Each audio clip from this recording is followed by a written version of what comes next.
Have you ever wondered why you absorb everyone's emotions to the point where you can barely breathe? The empath, that hypersensitive soul who feels others' pain as their own, isn't experiencing a spiritual gift. According to Carl Jung, you're trapped in humanity's most devastating psychological pattern. In this age of collective anxiety and narcissistic behavior, empaths are drowning faster than ever. But what if this overwhelming sensitivity was your greatest power waiting to awaken? Here's what changes everything. Empaths aren't broken healers meant to absorb the world's pain. Jung discovered you're mirrors for the collective shadow, all the darkness, shame, and fear humanity refuses to face. Is that crushing empathy overwhelming you? Your unconscious mind has become a dumping ground for everyone else's projected emotions. The exhaustion, the anxiety attacks, the feeling of losing yourself. You're not weak. You're carrying psychological burdens that were never yours to bear. The shadow is what Carl Jung called the darkness you're absorbing as an empath. It isn't just negative emotions, it represents everything humanity refuses to acknowledge about itself. Jung discovered we all carry this repository of disowned traits. But empaths don't just feel others' shadows. You become living containers for the collective unconscious. When you walk into a room and feel inexplicable dread, you're tapping into collective repression that spans generations. Jung's research suggests that empaths unconsciously mirror these hidden aspects, making the invisible visible through their experiences of suffering. Here's the profound truth. You're not generating this darkness, you're reflecting it. Once you understand this, everything changes.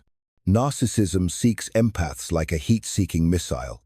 The narcissist creates an entire false persona designed to channel their unbearable shadow directly into your permeable psyche.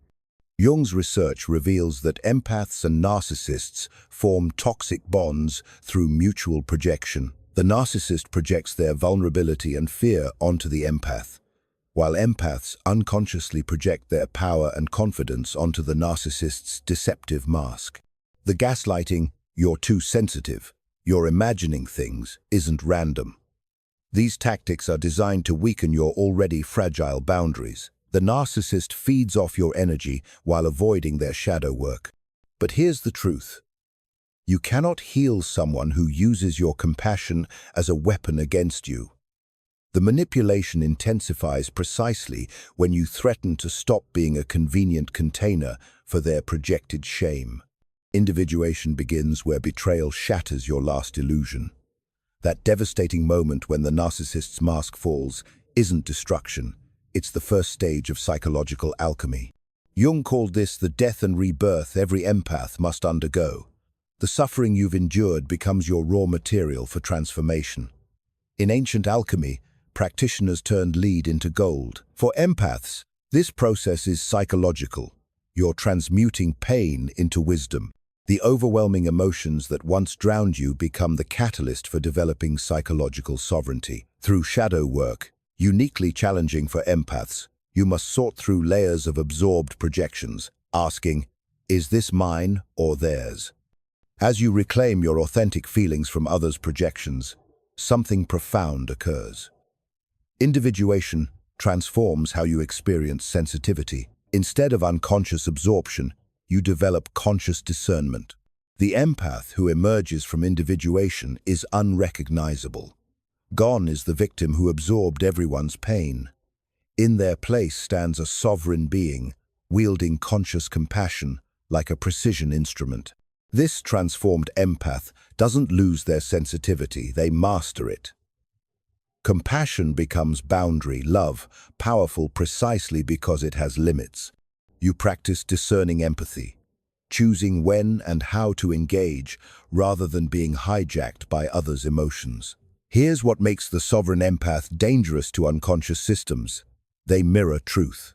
When an individuated empath enters a room, their integrated shadow acts like a tuning fork, exposing what's false and reflecting what's real. They're no longer available for projection. When someone tries to make them a container for disowned darkness, it simply doesn't stick. It isn't aggressive. It's the natural result of knowing exactly who you are and who you aren't. The empath who completes individuation doesn't just transform themselves, they activate something in the collective unconscious.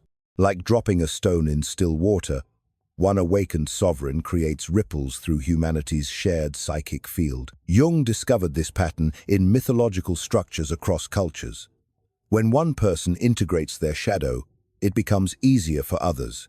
The archetype of the wounded healer transforms into conscious sovereignty, updating itself in humanity's collective dream. The old empath archetype, the suffering servant, the perpetual victim, is dying. In its place emerges the sovereign mirror, the conscious catalyst. When multiple awakened empaths exist in the same space, they create what Jung called a constellation, an activated field where truth becomes unavoidable. It is mass awakening in action, not through force, but through resonance. The empath you are now would amaze the person you were before this understanding. Remember drowning in everyone's emotions. Now you stand sovereign, wielding conscious boundaries that transform your sensitivity from a curse to precision power. When someone projects their shadow onto you tomorrow, you won't absorb it. You'll reflect it with fierce compassion, forcing them to face what they've disowned. Crowds energize rather than drain you. Narcissists flee from your truth. That crushing anxiety has become your early warning system for projection. Here's your choice. Will you use your empathetic nature to stay small and safe? Or will you dare to be the mirror that awakens everyone around you? The world desperately needs conscious empaths who've integrated their shadow and emerged unshakable. The empath was never meant to heal by absorbing pain. You were born to awaken consciousness itself.